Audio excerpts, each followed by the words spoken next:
Bonjour les petits loulous.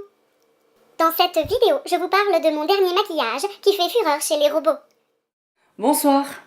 Ce soir, à l'occasion de l'émission spéciale des Rendez-vous du futur sur l'intelligence artificielle et dans laquelle nous recevons Olivier Zrati, je voulais vous parler de ces quelques bouleversements qu'on voit apparaître chez les créateurs de contenu à cause de cette technologie.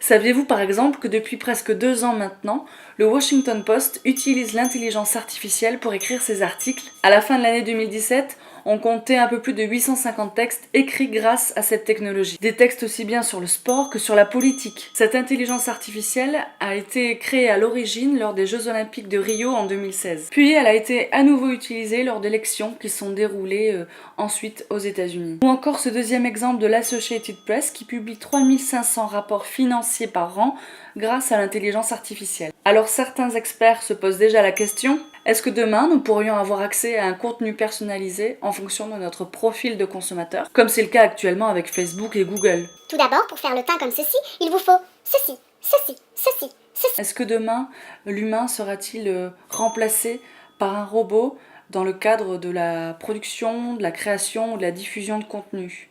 Pour les yeux, il vous faut ceci, mais aussi ceci, mais aussi ceci, ici. Par contre, je sais pas dans quel ordre il faut les mettre.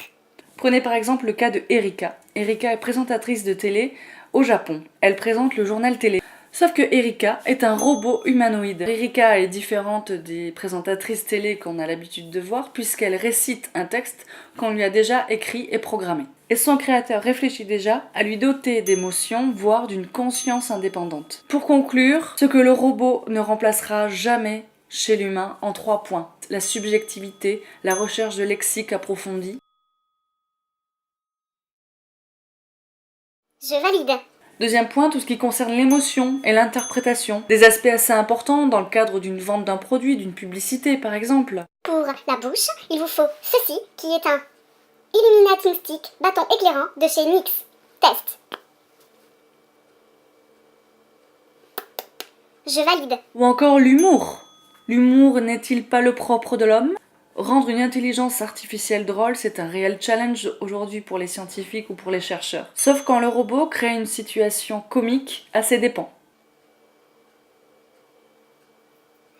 Validé? Bref, je pense qu'on a encore de beaux jours devant nous. Nous, créateurs, diffuseurs, producteurs de contenu. Je pense que vous qui êtes autour de la table sur le plateau des Rendez-vous du futur, vous partagez mon avis. À bientôt! À bientôt sur les Rendez-vous du futur.